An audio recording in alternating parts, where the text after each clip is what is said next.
నమస్కారం city morning bulletin కు స్వాగతం.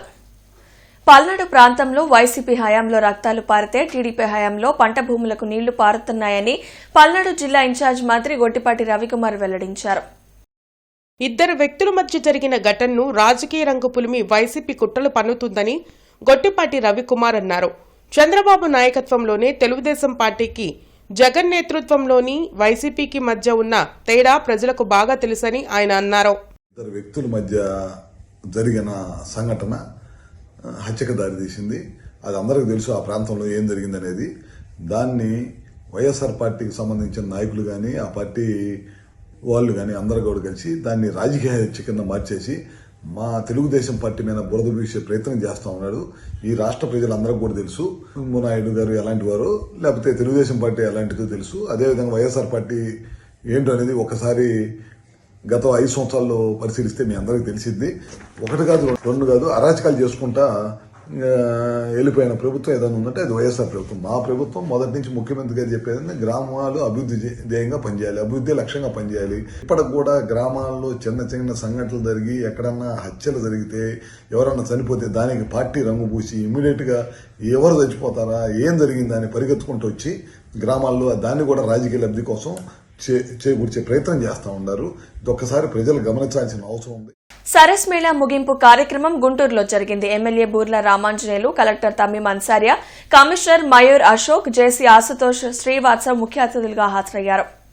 ఈ సందర్భంగా పలు రాష్ట్రాల నుంచి వచ్చి సరస్ మేళాలో స్టాల్స్ ఏర్పాటు చేసిన మహిళలకు ప్రశంసా పత్రాలు అందజేశారు. దేశంలో ఉన్న మహిళల ఆత్మ గౌరవానికి ప్రతీకగా సరస్ మేళాను చూడవచ్చని ఎమ్మెల్యే రామాంజనేయులు వెల్లడించారు. ఎన్నో రాష్ట్రాల నుంచి వచ్చిన మహిళలకు ఇబ్బందులు కలగకుండా కంటికి రెప్పలా కలెక్టర్ తమీం అన్సారియా కాపాడారని పేర్కొన్నారు. ఢిల్లీలో జరగాల్సిన సరస్ మేళాను గుంటూరుకు తెచ్చిన మంత్రి పెమ్మసాని చంద్రశేఖర్కు ధన్యవాదాలు తెలిపారు. దేశంలోని మహిళలను లఖ్పతి దీదీగా తయారు చేయాలని మోడీ పిలుపునిచ్చారు. ఇంటికో మహిళను పారిశ్రామికవేత్తగా తయారు చేసేందుకు ముఖ్యమంత్రి చంద్రబాబు నాయుడు కృషి చేస్తున్నారని ఎమ్మెల్యే అన్నారు. ఈ కార్యక్రమంలో MEPMA PD Vijayalakshmi, DRO Kajavali, DMHO Vijayalakshmi, CEO Jyothi Basu తదితరులు పాల్గొన్నారు. ఈరోజు ఈ కార్యక్రమం ద్వారా 300 పైగా స్టాల్స్ వచ్చాయంటే ఇక్కడ వచ్చినటువంటి 600 మంది ప్రతినిధులు కేవలం 600 మంది మహిళలుగా మనం చూడకూడదు. ఒక్కొక్కరు తమ మహిళా శక్తిని నిరూపించుకోవడానికి 1 లక్ష మందికో 10 లక్షల మందికో ప్రతినిధులుగా 14 రాష్ట్రాల నుంచి వచ్చినటువంటి మహిళా శక్తి మనులుగా మనం గుర్తించాలి. ఈరోజు ఇంతమంది సిస్టర్స్ ఇక్కడ మనం గమనించాల్సినటువంటి కార్యక్రమం ఏంటంటే 11 రోజులుగా నిరాటంకంగా జరిగినటువంటి కార్యక్రమం ఇంత విజయవంతంగా అయిందంటే ఒకవైపు పండుగలు, మరొక వైపు డే టు డే అడ్మినిస్ట్రేషన్లో తలమునకం, మరొక వైపు ప్రోటోకాల్.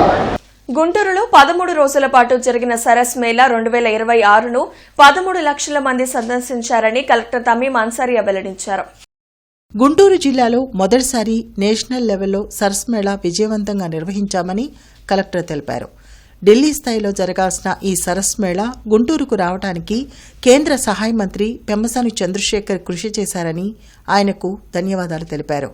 ఈ మేళాలో స్టాల్స్ ఏర్పాటు చేసిన మహిళలు సుమారు 25 కోట్లకు పైగా ఆదాయం పొందారని చెప్పారు. ఈ కార్యక్రమం సక్సెస్ అవడానికి సహకారం అందించిన ప్రతి ఒక్కరికి ధన్యవాదాలు తెలిపారు. ఈ సరస్ మేళాలో ఏర్పాటు చేసిన కల్చరల్ ఈవెంట్స్కు ప్రజల నుంచి విశేష స్పందన లభించిందని కమిషనర్ కె మయూర్ అశోక్ వెల్లడించారు. గడిచిన ఈ 13 రోజులుగా దాదాపు 13 lakh పీపుల్ మన ఈ మేళాకు రావడం జరిగింది. అదేవిధంగా 25 crores పైన ఇక్కడ ఏదైతే 343 స్టాల్స్ ఉన్నాయో వారందరికీ కూడా మంచి సేల్స్ అనేది జరగడం కూడా జరిగింది. చాలా సంతోషంగా ఉంది. ఎందుకంటే ఇలాంటి ఒక నేషనల్ లెవెల్ సరస్ మేళా మన గుంటూరు జిల్లాలో జరగడం అనేది మన ప్రతి ఒక్కరికి కూడా గౌరవపడాల్సిన విషయం. దానిని ఇనాగ్రేట్ చేయడానికి మన గౌరవ రాష్ట్ర ముఖ్యమంత్రి వర్యులు చేసినది కూడా మన అందరికీ కూడా సంతోషం. దానికోసం గుంటూరు జిల్లా ప్రజలందరి తరపున, జిల్లా యంత్రాంగం తరపున మన గౌరవ ముఖ్యమంత్రి వర్యులకు ఈ సందర్భంగా హృదయపూర్వక ధన్యవాదాలు తెలియజేస్తున్నాను. పెద్ద ఎత్తున జరుగుతున్న మేళ మన గుంటూరు జిల్లాకు రావడానికి ముఖ్య ఉద్దేశం మన కేంద్ర మంత్రివర్యులు శ్రీ పెమ్మసాని చంద్రశేఖర్ గారు. వారు దానికోసం ఎఫర్ట్ చేసి గుంటూరు జిల్లాలో ఇటువంటి ప్రోగ్రామ్ ని మనం పెట్టాలి అని ప్రత్యేకంగా కృషి చేయడం వలన మన గుంటూరు జిల్లాకు వచ్చింది. సక్సెస్ఫుల్ గా చేయడం జరిగింది మేడం. రీసెంట్ గా విశాఖపట్నంలో కూడా సరస్ మేళా జరిగింది, కానీ అంత గ్రాండ్ స్కేల్లో లేదు. సో అక్కడ పనిచేశాను కాబట్టి ఐ కెన్ అండర్స్టాండ్ ఈ అంత గ్రాండ్ స్కేల్లో మేళా చేయాలంటే దాంతో పాటు ఒకరోజు కాదు, దాదాపు 13 రోజు ఈ అంతా మేళా చేయాలి, నడపాలి. ఒక్కొక్క రోజు దాదాపు 1,00,000 పైన మంది ఇక్కడ విజిట్ చేస్తున్నారు. తర్వాత మేళాలో కూడా డిఫరెంట్ రకరకాలుగా ప్యావిలియన్స్ ఉన్నాయి. ఈవెన్ ఫుడ్ కోర్ట్లో కూడా ప్రతి స్టేట్ నుంచి రిప్రజెంటేషన్ ఉంది. దాదాపు 300 పైన స్టాల్స్లో మన దేశంలో ఉన్న ప్రతి రాష్ట్రం నుంచి ఇక్కడ ఆర్టిసన్స్ వచ్చారు. దాంతోపాటు కల్చరల్ ఈవెంట్ కూడా నిన్న నేను విజిట్ చేశాను, చాలా బాగా జరుగుతుంది ప్రతిరోజు. తెలుగుదేశం పార్టీ వ్యవస్థాపక అధ్యక్షులు నందమూరి తారక రామారావు వర్ధంతి కార్యక్రమం జిల్లా టీడీపీ కార్యాలయంలో ఘనంగా నిర్వహించారు. అరండల్పేటలోని టీడీపీ కార్యాలయంలో ఎన్టీఆర్ వర్ధంతి సందర్భంగా మెగా రక్తదాన శిబిరం ఏర్పాటు చేశారు. ఈ కార్యక్రమంలో ఎమ్మెల్యే నసీర్ అహ్మద్, జిల్లా అధ్యక్షులు Pilli Manikyarao, APIDC chairman Degala Prabhakar, AP technology chairman Manohar Mohan Krishna, deputy mayor Sajjala పాల్గొని ఎన్టీఆర్ విగ్రహానికి పూలమాల వేసి నివాళులర్పించారు. అనంతరం వారు మాట్లాడుతూ తెలుగువాడి కీర్తిని ప్రపంచానికి చాటి చెప్పిన మహనీయులు ఎన్టీఆర్ అని కొనియాడారు. పేద ప్రజల అభ్యున్నతి కోసం నిరంతరం కృషి చేశారని తెలిపారు. ఈ కార్యక్రమంలో రావిపాటి సాయి, చిట్టిబాబు, అనిల్, వకులాదేవి తన కూటమి నాయకులు పాల్గొన్నారు. 9 నెలల్లోనే పార్టీని అధికారంలోకి తీసుకొచ్చి దేశంలోనే రాజకీయ పార్టీలకి ఒక ఆదర్శంగా నిలవటమే కాకుండా అనేకమైనటువంటి సంక్షేమ పథకాలకి రూపకల్పన చేసినటువంటి మహానుభావుడు. ఈరోజు ఆంధ్ర రాష్ట్రంలో, దేశంలో కూడా అనేకమైనటువంటి పథకాలు పేదలకి అంది వారికి విద్య, వైద్యం, ఆరోగ్యం అట్లాగే అనేక రంగాల్లో అభివృద్ధి అందుతున్నాయంటే దానికి ఆలోచన చేసినటువంటి వ్యక్తి నందమూరి తారక రామారావు. 9 నెలల్లో పార్టీని స్థాపించి అధికారంలో తీసుకొచ్చినటువంటి ఈ దేశంలోనే ఒక ప్రాంతీయ పార్టీగా ఆ రోజున ఢిల్లీ పీఠాన్ని కదిలించేటువంటి మహా వ్యక్తి నందమూరి తారక రామారావు గారు. ఆయన 30వ వర్ధంతి సందర్భంగా ఇవాళ గుంటూరు తెలుగుదేశం పార్టీ ఆఫీసులో ఘన నివాళులు అర్పించుకుంటూ, అలానే మరి ఆయన ఏదైతే ఆశయ సాధన కోసం ఏదైతే చెప్పాడో అవన్నీ కూడా మరి గౌరవ ముఖ్యమంత్రి వారు నారా చంద్రబాబు నాయుడు గారు అవన్నీ కూడా మరి ఆశయ సాధన కోసం దాన్నే పాటిస్తూ తూర్పు నియోజకవర్గంలోని టీడీపీ కార్యాలయంలో ఎమ్మెల్యే నజీర్ అహ్మద్ ఆధ్వర్యంలో ఎన్టీఆర్ వర్ధంతి కార్యక్రమం ఘనంగా నిర్వహించారు.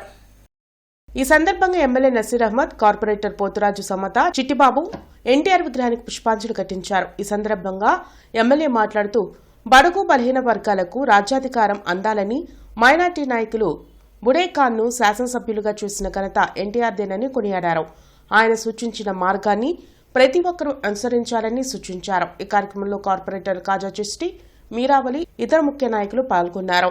పేదవారికి అండగా ఉంటూ రాష్ట్రంలో బడుగు బలహీన వర్గాలకు రాజ్యాధికారం అందించాలనేటువంటి ఆలోచనతో ముఖ్యంగా మన ఈ నియోజకవర్గంలో మైనారిటీలకు సంబంధించినటువంటి బుడేఖాన్ గారిని, ఒక హోటల్ నడుపుకునేటువంటి బుడేఖాన్ గారిని శాసనసభ్యుడు చేసినటువంటి ఘనత ఎన్టీ రామారావు గారిది, తెలుగుదేశం పార్టీది.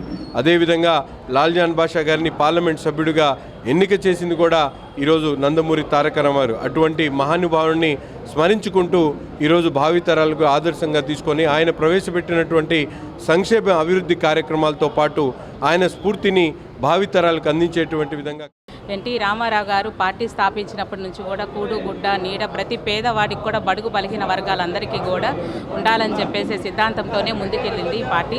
అదేవిధంగా ఇప్పుడు చంద్రబాబు నాయుడు మన ముఖ్యమంత్రి వర్యులు కూడా పేదవారికి కూడా సంక్షేమ పథకాలు ప్రతి ఒక్కరికి అందాలనే నినాదంతోనే ముందుకెళ్తున్నారు.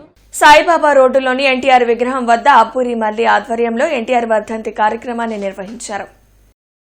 ఈ సందర్భంగా నందమూరి తారక రామారావు విగ్రహానికి పూలమాల వేసి నివాళులర్పించారు. అనంతరం మళ్లీ మీడియాతో మాట్లాడుతూ అన్న ఎన్టీఆర్ చనిపోయి 30 సంవత్సరాలు పూర్తి అయినా ఇంతవరకు ప్రజలు ఆయన్ను మరవలేదన్నారు. చరిత్రలో నిలిచిపోయే అలాంటి మహనీయులు మరలా రావాలని ఆకాంక్షించారు. ఆయన ఆశయాలను ముందుకు తీసుకెళ్లేందుకు ముఖ్యమంత్రి చంద్రబాబు నాయుడు కృషి చేస్తున్నారని తెలిపారు. ఈ కార్యక్రమంలో టీడీపీ నాయకులు పాల్గొన్నారు. ఆంధ్ర రాష్ట్ర ప్రజలే కాదు, తెలుగు ప్రజలందరూ కూడా పూజించే ఏకైక వ్యక్తి అన్న నందమూరి తారక రామారావు గారు. ఆయన ఈరోజుకి చనిపోయి 30 సంవత్సరాలైనా కానీ ఎవరి కాళ్ళు తమ ఇంట్లో మనిషి చనిపోతే ఎలా శ్రద్ధగా సంవత్సరాలు అది ఎలా చేస్తారో అలాగనే ఈరోజు అన్న నందమూరి తారక రామారావు గారి వర్ధంత కార్యక్రమాన్ని కూడా ప్రజలందరూ కూడా తమ ఇంట్లో మనిషి ఇదైతే ఎలా ఉంటుందో అలానే భావిస్తూ ఈరోజు వాటికి వర్ధంత కార్యక్రమాలు అలా నిర్వహించుకుంటున్నారు ప్రజలందరూ కూడా. ఇలాంటి మహామనిషి, చరిత్రలో నిలిచిపోయే మనిషి మళ్ళా రావాలి, ఆయన ఆశయాల్ని కొనసాగించడానికి చంద్రబాబు నాయుడు గారు కానీ లోకేష్ గారు కానీ నిరంతరం కృషి చేస్తూ ఉన్నారు. సంస్కార భారతి ఆధ్వర్యంలో గార్డెన్స్ శ్రీ వెంకటేశ్వర స్వామి దేవస్థానం ప్రాంగణంలోని శ్రీ పద్మావతి కళ్యాణ మండపంలో భారతమాత పూజా దినోత్సవ వేడుకలు జరిగాయి. భరతమాత పూజా దినోత్సవ వేడుకలు నవంబర్ 16వ తేదీ నుంచి జనవరి 25 వరకు నిర్వహిస్తున్నామని అధ్యక్షులు ఇండ్ల శ్రీధర్ బాబు వెల్లడించారు. ఆదివారం వరకు బాలబాలికలకు వివిధ అంశాలపై పోటీలు నిర్వహించామని తెలిపారు. ఈ పోటీల్లో గెలుపొందిన బాలబాలికలకు జనవరి 25వ తేదీన బహుమతులు అందిస్తామని చెప్పారు. ఈ కార్యక్రమంలో శ్రీనివాసరావు, శంకర్, విద్యార్థులు, తల్లిదండ్రులు పాల్గొన్నారు. సంస్కార భారతి ఆధ్వర్యంలో భరతమాత పూజా దినోత్సవ వేడుకలు నవంబర్ 16వ తేదీ నుండి శ్రీ శ్రీ శ్రీ కంచి కామకోటి పీఠ శ్రీ వెంకటేశ్వర స్వామి దేవస్థానం నందు జనవరి 25 వరకు ఎంతో వైభవంగా జరుగుతున్నాయి. ఈ రోజుతో విద్యార్థుల యొక్క పోటీలు పూర్తయినాయి. బహుమతి ప్రదానం 25వ తేదీ ఉదయము సాయంత్రము 2 పూట్ల ఉంటుంది.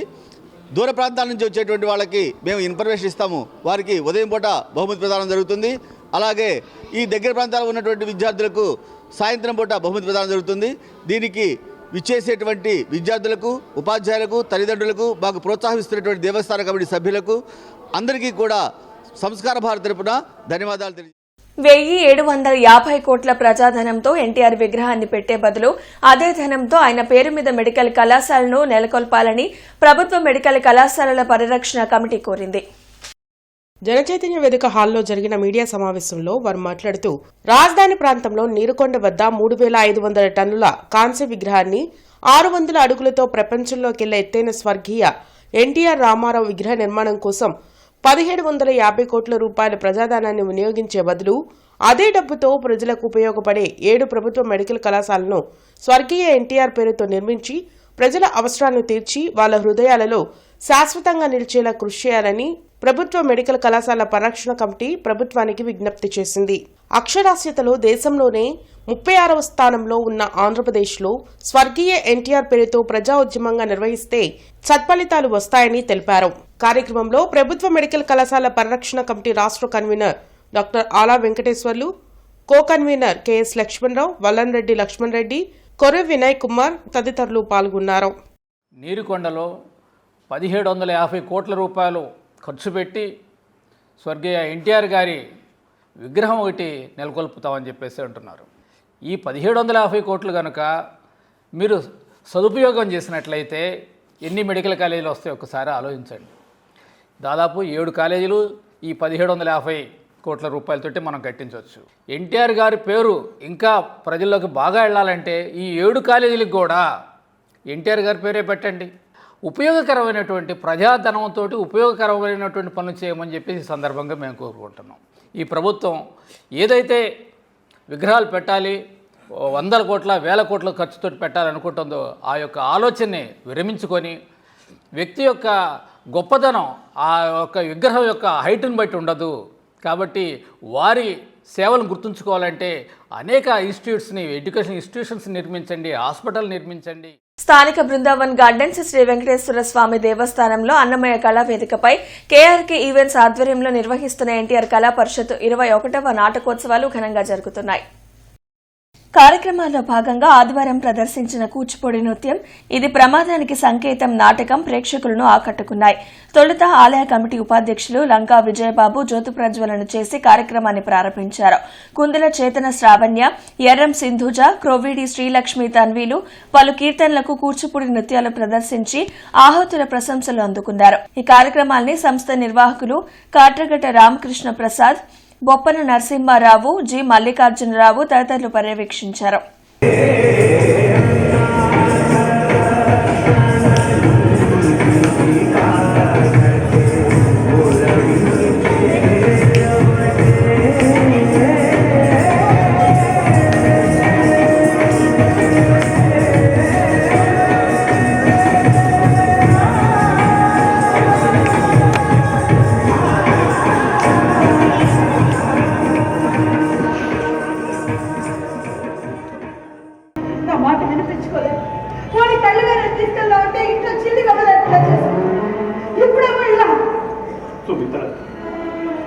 మన పెళ్ళైన ఈ 6 ఏళ్లలో నిన్ను ఏనాడైనా కష్టపెట్టానా?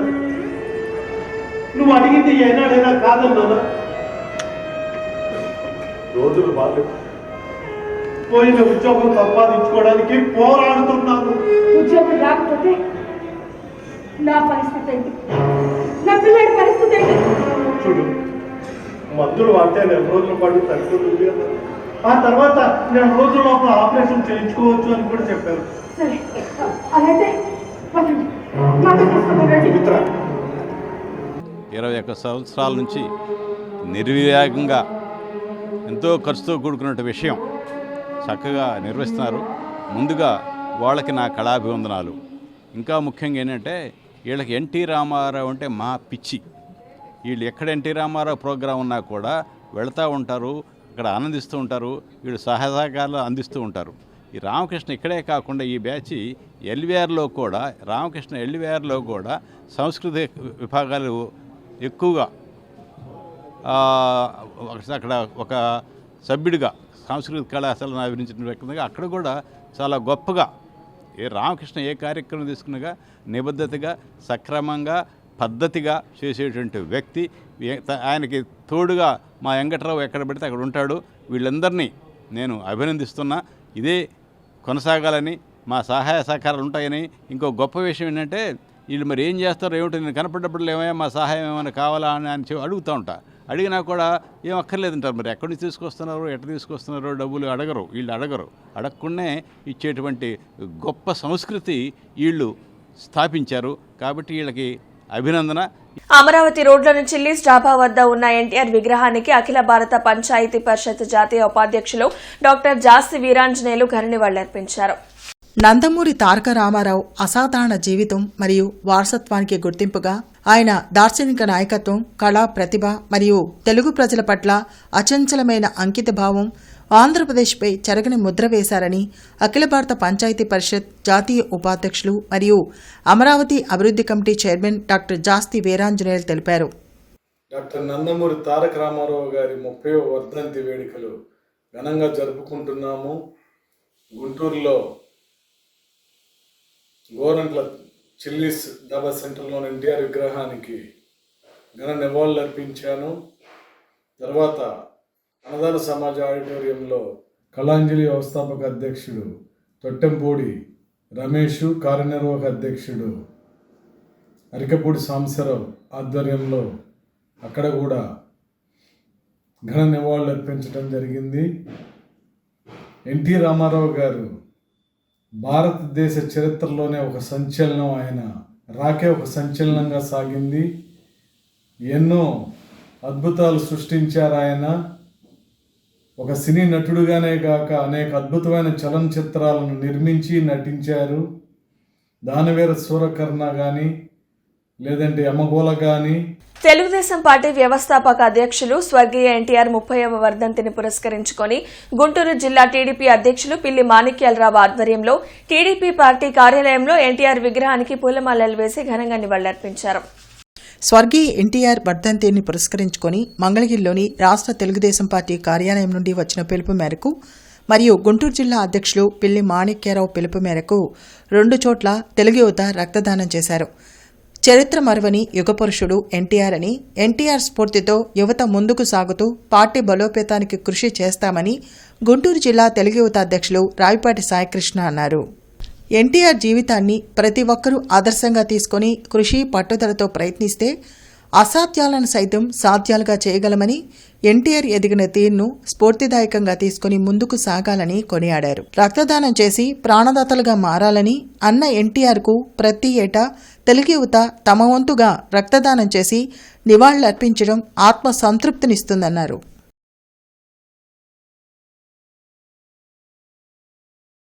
ప్రతి సోమవారం కలెక్టరేట్, ఎస్పీ, కార్పొరేషన్ కార్యాలయాల్లో ప్రజా ఫిర్యాదుల పరిష్కార వేదిక కార్యక్రమాన్ని నిర్వహిస్తున్నారు. ప్రజలు తమ సమస్యలను అధికారుల దృష్టికి తీసుకువెళ్లి వాటిని పరిష్కరించుకోవాలని ఉన్నతాధికారులు సూచించారు. కార్పొరేషన్ కార్యాలయంలో డైలివర్ కమిషనర్ జరగనుంది. జిల్లా, నియోజకవర్గ, మండల స్థాయిలో ఈ ప్రజా ఫిర్యాదుల పరిష్కార వేదిక కార్యక్రమం నిర్వహించనున్నారు. ప్రజలు తమ అర్జీలను meekosom.ap.gov.in లో కూడా నమోదు చేసుకోవచ్చని కలెక్టర్ తమీం అన్సారియా సూచించారు. అలాగే దివ్యాంగుల కోసం ప్రతి 4వ శనివారం అర్జీలు స్వీకరించే కార్యక్రమాన్ని చేపట్టనున్నట్లు తెలిపారు. ఈ వార్తలతో సమాప్తం. నమస్కారం.